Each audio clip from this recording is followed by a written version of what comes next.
Good day, students. You're welcome to another time of English language JS2, Spain International online classes. Today we'll be treating nouns and functions of the noun.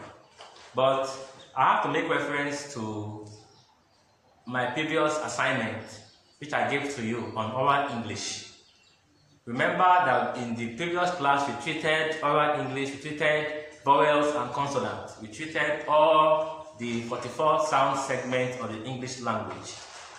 But today we'll move on to another aspect of English, which is the grammar aspect, and we are going to deal with some rules governing grammar. But as for the previous assignment, remember I asked you to supply the diphthong, the remaining part of the oral English class that we treated. These are the previous assignments, some of the examples of the previous assignments that we have. We have these as some of our diphthongs, right? Remember that we talked about pure vowels and impure vowels in the previous class. We talked about long vowels and short vowels. So a diphthong is also an impure vowel because it's not a single sound. It's made up of two distinct sounds that is merged together to form a singular sound. But if you look at the sound component, you discover that it's made up of two distinct sounds. So diphthongs are speech sounds that are made up of two distinct vowel sounds. That is the definition of a diphthong. And we have some of them here. We have some of the examples of the diphthongs here, just to refer you back to the previous assignment. But for today, quickly because of the time, let's go forward to the topic of today. The topic of today is functions of the noun. We all know nouns. Nouns, these are the most commonest part of speech that we deal with. Remember the song we sing in the primary school? A noun is a name of a person, animal, place, or thing. You know, you sang that song when you were young. So let me just give you the definition of the noun. A noun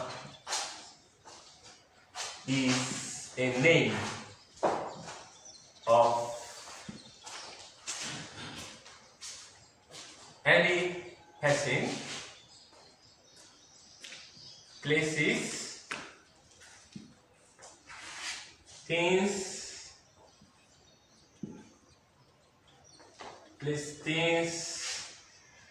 animals, or you can say ideas, right? That is what we call a noun. You know, it's a very common part of speech. We deal with them every day. In fact, this is a part of speech that we come across in every singular English lesson that you will come across. There's no English class you will attend that you will not have a noun featuring. So it's very important, and that's why we are starting from it, based on all the parts of speech. You know, we have 8 parts of speech. The noun is the first one. So let's dive on to the functions of the noun. We are going to deal with 5 functions of the noun today. We're going to deal with 5 functions of the noun. How you are going to identify it. At the end of this lesson, I expect you to be able to identify the noun that is going to be underlined in the classwork and in the assignment. So let's proceed. The first function of the noun. A noun function as the subject of the sentence. The subject of the sentence, as the subject of the sentence. That one is very common, very easy to locate. For example, we say Raji is hardworking. Hardworking. Let me rub off the assignment. At least we are through with that. I hope some of you got the assignment. So just take note of that.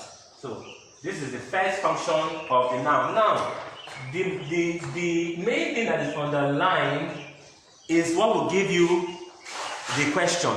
When you find a word that is underlined, you discover that that is where your attention should be focused in. You know, we are talking of the position of the noun in a sentence. So the noun position in this sentence is the subject of the sentence. You know, the subject is what the sentence is all about. That will be in another lesson. So that is the first function of the noun. The second function of the noun, you know, noun functions as the object, but it's not just object. So let's take it. There's what we call the direct object. And now some noun functions as a direct object in the sentence. As a direct object in the sentence. For example, when we say Kayode gave the ruler to Fatima. Now take a look at this. If I underline the ruler,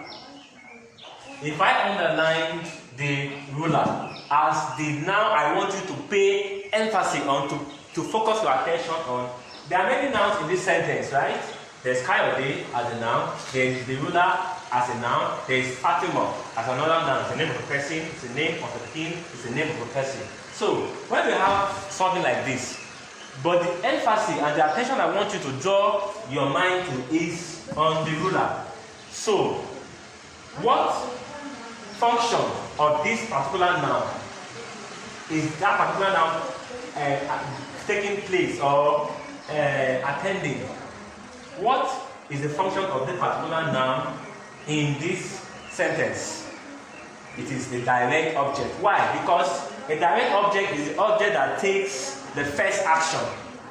For example, Kayode gave the ruler to Fatima. So it means Kayode is the object, the ruler is an object too. Kayode is the subject, the ruler an object, and Fatima also an object. But the emphasis, like I said, the underlying word is on the ruler. So therefore, what it means is that the ruler is a direct object to any other object that comes. So the first noun that receives the action of the subject is the direct object.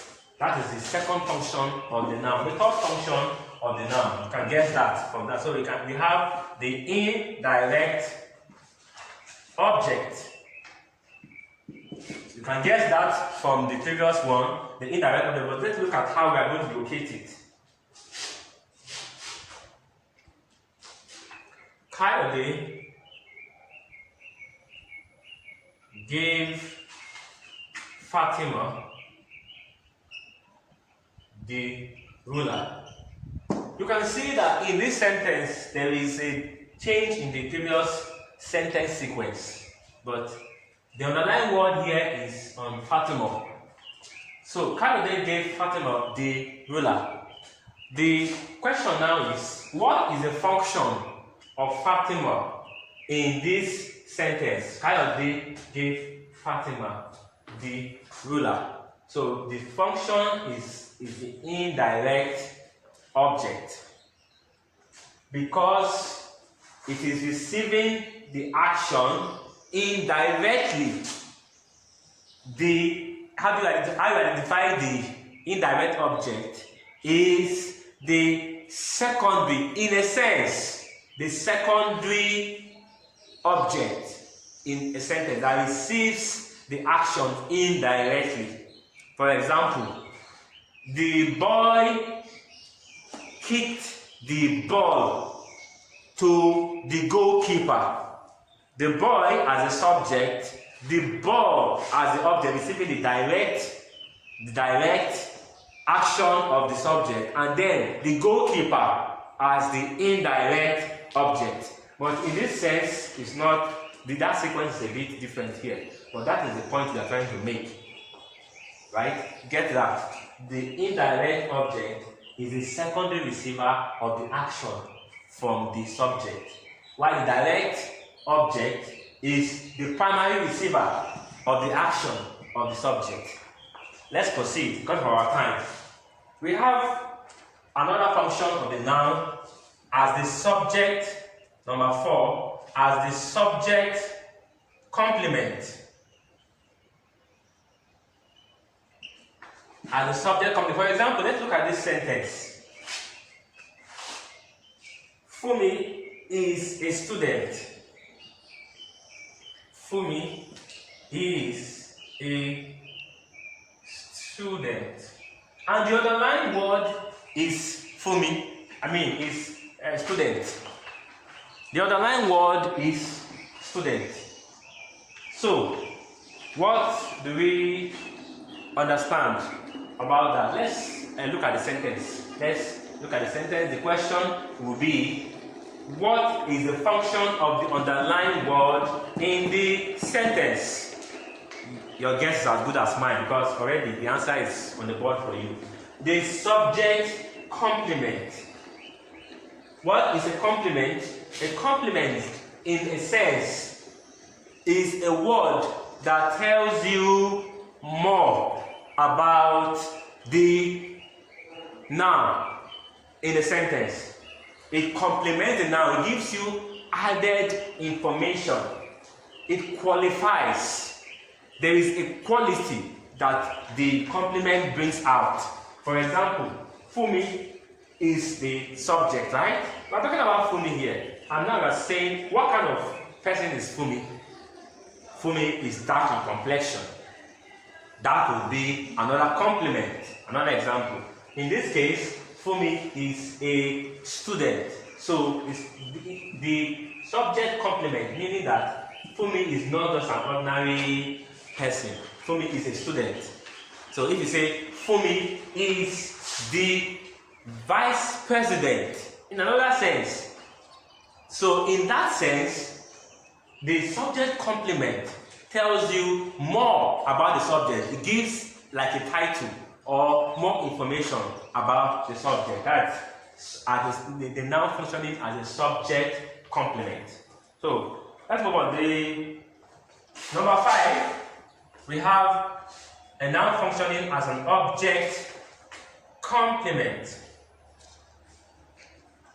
As an object complement, we have they made Fumi. They made Fumi the class captain. The class captain. Pay attention because I'll give you an assignment, a classwork, an assignment, and I expect you to get everything. So because it's a very straightforward lesson. So I underline this word, class captain. If I underline this word, class captain, and I ask you the question, what is the function of the underlying word in the sentence? The answer is, of course, the answer is there, is an object complement. Why? This is why. If I ask you to identify the subject of this sentence, you know that they, of course, the subject of a sentence is the doer of an action in a sentence. So we have they as the subject because it's the doer of the action in this sentence, right? They made Fumi. So Fumi becomes an object, right?